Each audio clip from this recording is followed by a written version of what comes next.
Welcome back to America Tonight. Sources tell CBS News National Security Advisor Mike Waltz meant to add a spokesman, not a journalist, to that now immortalized chat among national security officials within the Trump administration on that unsecured commercial app known as Signal. Now, that's a straight-up mistake. And it's a mistake our next guest, Colorado Democratic Congressman Jason Crow, said put the lives of U.S. military personnel, quote, at stake. Congressman, good to have you with us. What do you mean by that?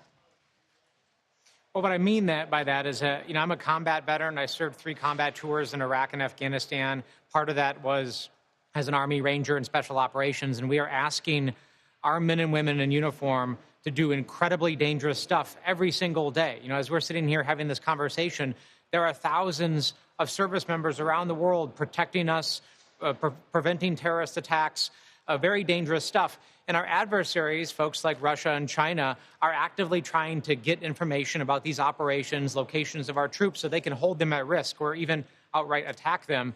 And by putting information about these missions on an unsecured channel, directly put those men and women at risk.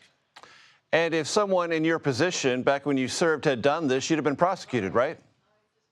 Yeah, there's no doubt about it. I learned day one in boot camp that the foundation of military leadership is leadership by example, right? Whether you're a private, a sergeant, a captain, or a general, the foundation of that is you're supposed to set the example yourself. Unfortunately, in the Trump administration, the example is the opposite. The message they have been sending loud and clear is that you can do anything you want.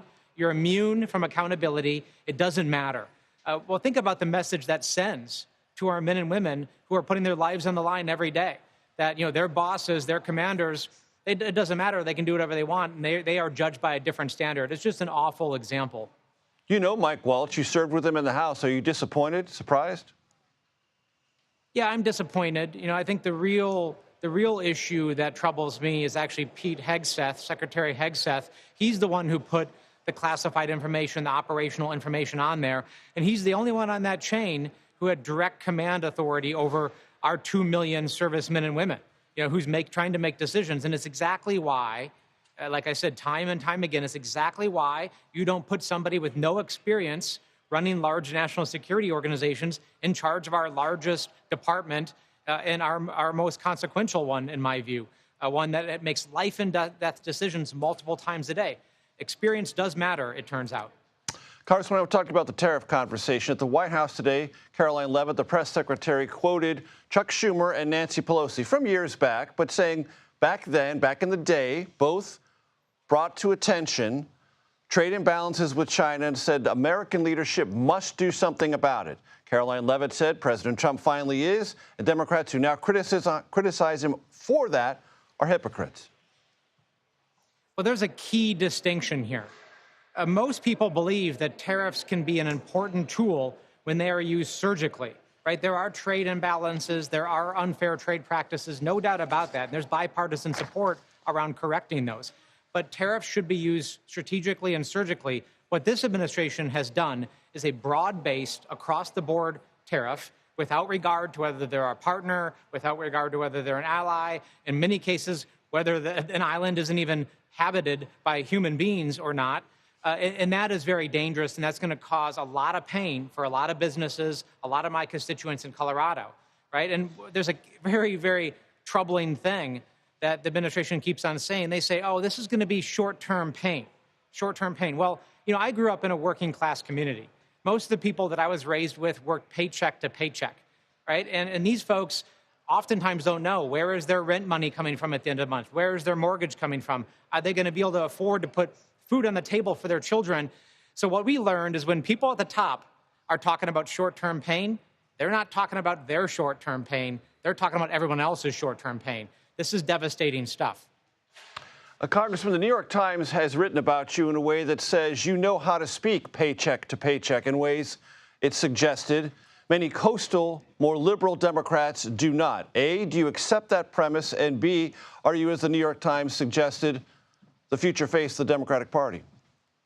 Well, I don't compare myself to others. That's the amazing thing about the Democratic Party is we are a big tent party. We're not lockstep. There's no ideological litmus test. We're not all the same. That's one of the reasons why I'm proud to be a Democrat. But yeah, I come from a different background. I worked Arby's and McDonald's to put my way through high school, help support my family. I worked in construction to pay my way through college. I eventually went into the military. So my focus since day one of being in Congress is how can I help working class Americans, blue collar Americans, the type of folks who take showers at the end of the day as opposed to take showers at the beginning of the day. They often get overlooked. There are vast swaths of America who don't believe the system is working for them, and they're right. The system is not working for them. But that's why I'm a Democrat, to prevent the system from being rigged, and I'm very proud to do that work. And very quickly, what you just said, how does it fit within the coming debate over the Republican budget resolution and tax bill? Well, it's pretty clear this resolution is just unbelievably devastating for working folks. What it does is it gives a huge tax break to the top 1%, to billionaires, to corporate CEOs. It balloons the budget deficit, and it does so on the back of working folks. It's just terrible. It's the type of stuff that people hate about Washington, the type of stuff that I hate about Washington. And of course, I will fight it because it's bad for the people that I represent. Congressman Jason Crow, Democrat, Colorado. Thank you, sir. Thank you.